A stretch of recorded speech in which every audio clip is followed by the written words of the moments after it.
Infinity Ward is responsible for making Call of Duty into the blockbuster franchise you and I know today. I mean, they innovated so much for first-person shooter genres, but that doesn't mean they're perfect. And I think everybody knows that the studio has made a lot of blunders with their map design over the years. Welcome to the channel, everybody. Jimmy or Chaos. Today, we continue the top 20 series. Today, we're going to be talking about what I think are the 20 worst Infinity Ward maps of all time. So let me know down in the comments what you think the worst Infinity Ward map of all time is. Drop a like on this video. Let's get the obvious pick out of the way today. And let's also see if we can hit 1,000 likes on this video. At number 20, Block in Call of Duty 4.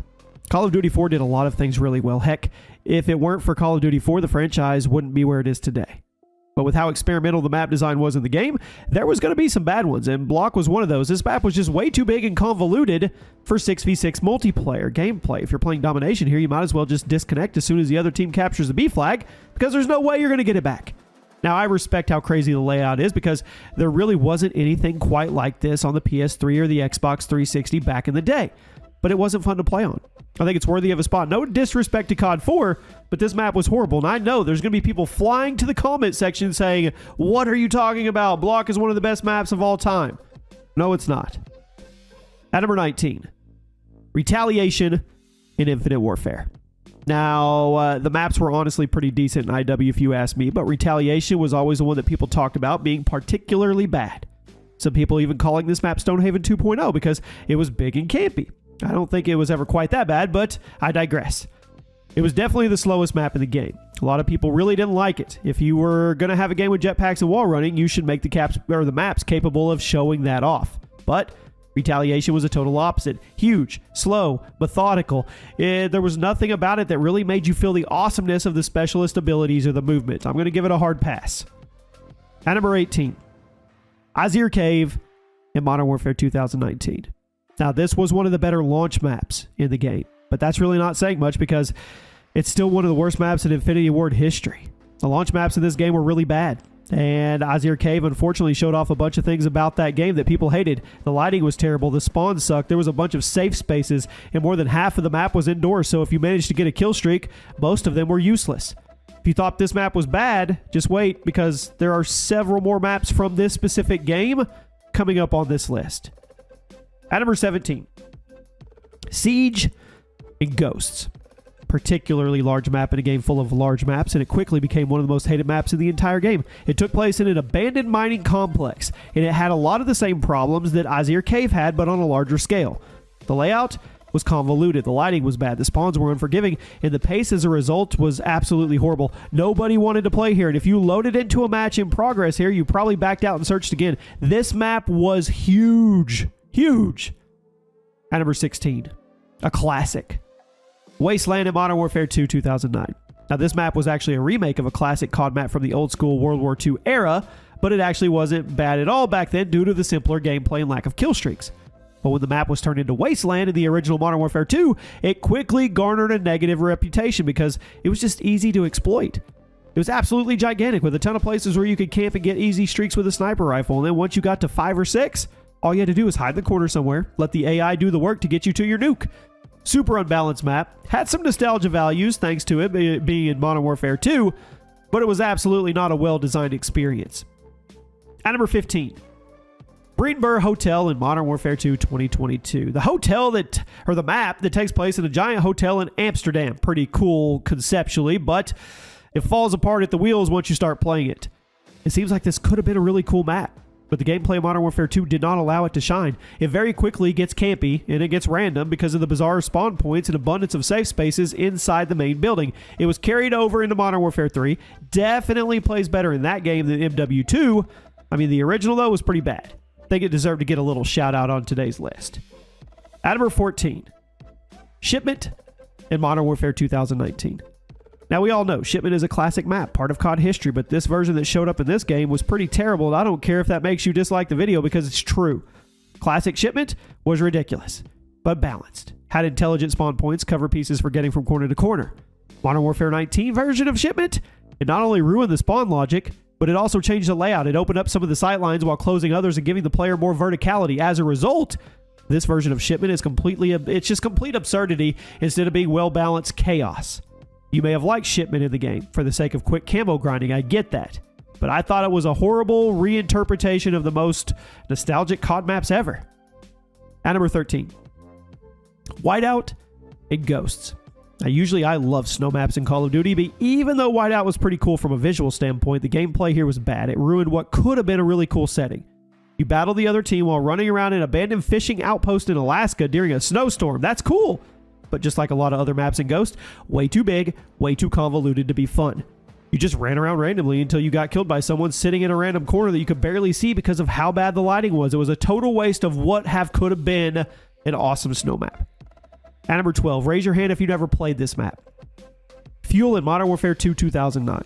A DLC map, one of the biggest in COD history at the time, and as far as 6v6 maps go, it's still pretty huge compared to everything that came after it. The desert setting made it really easy to see people, which was nice, but the massive size meant you were constantly getting sniped from somebody across the other side of the map, sometimes while camping inside a boulder that was bugged so you could actually get in it and shoot out while remaining totally invincible to enemy fire. That's right, you could get in a rock. The pacing was off, the glitches were really annoying, and if somebody got a Harrier or chopper gunner, it was game over. It was game over. There was no overhead cover. At number 11, Flooded in COD Ghosts. Takes place in the middle of a, you guessed it, flooded city. Pretty cool visuals, but wasn't nearly enough to save the map. Come to think of it, Ghost had a lot of maps that looked really neat, but they played really bad, and Flooded is exactly what I mean. There's so many little details sprinkled around the map. It looks like something that was pulled right out of a single-player campaign, which it probably was. But the layout was horrible. There was tons of out-of-map glitch spots. The spawns sucked, and you would be lucky to get 10 kills during an entire game. Painfully slow and not fun to play at all. Now we crack into the top 10. Tarek? Is it Tarek? In Modern Warfare 2 2022? I mean, yeah, Tarek.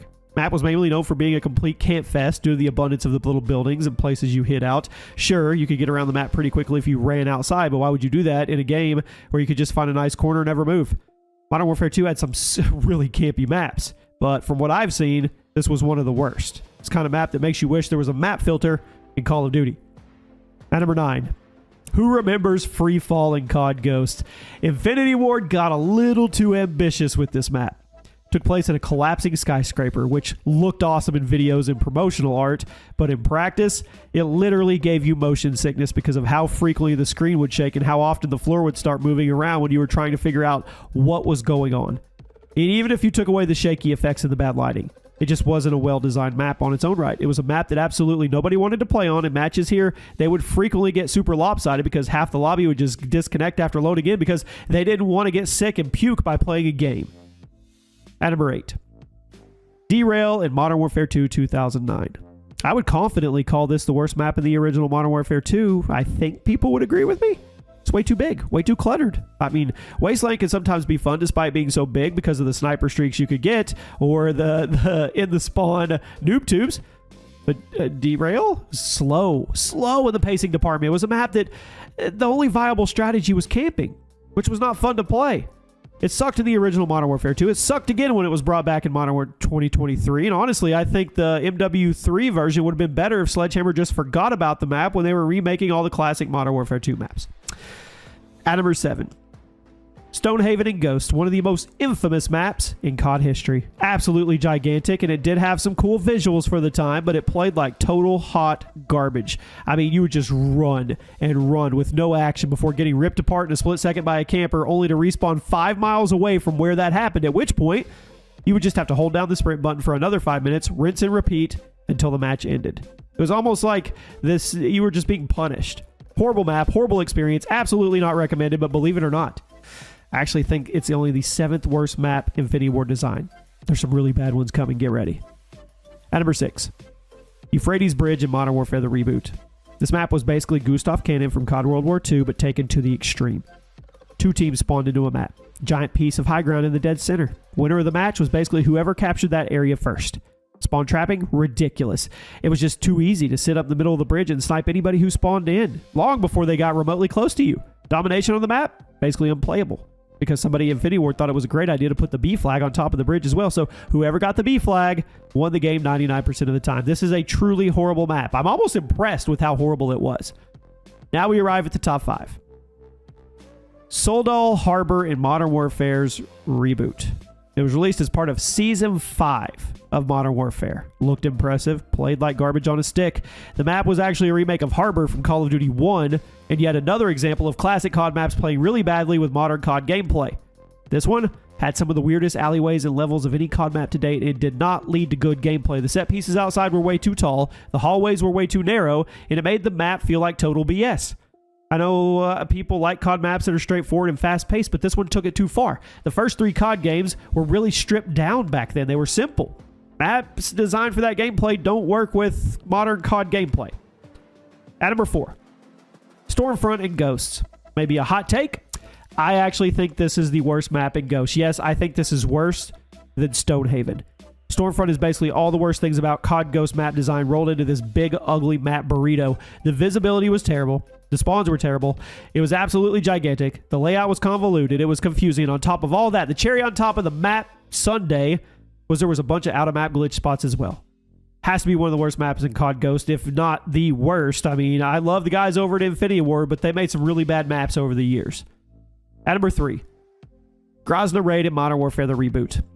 There was absolutely no reason for this map to exist in 6v6 playlists, and I still think it's a bad idea for this map to ship with the game at all because it was such a bad experience for basically every game mode.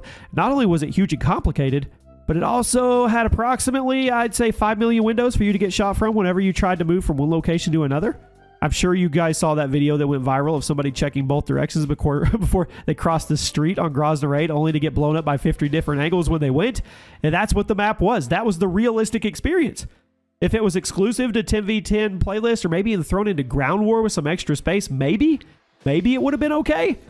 But in 6v6, worst COD map ever. One of the worst COD maps ever. At number 2, San Jacinto Border Crossing in Modern Warfare 2 2022. Now, this game was a very controversial game when it came out. It seemed like a lot of the community was in disagreement over whether or not it was an improvement over Modern Warfare the Reboot. But one thing that was unanimous, Border Crossing was one of the worst maps ever made. This map was extremely long, narrow, filled with cars, that for the longest time, the entire map was a giant death trap because you'd be running around minding your own business when a car randomly blew up and ended your streak. The cars were eventually patched, but the map is a mess. Sightlines are horrible, the layout is way too narrow, and the game flow is just really bad. Sometimes a map comes along that's so bad it's almost impressive, and I'm going to put Border Crossing in that category. At number 1 today, the worst Infinity Ward map. You can not agree with me if you want to, but I'm sticking to my guns.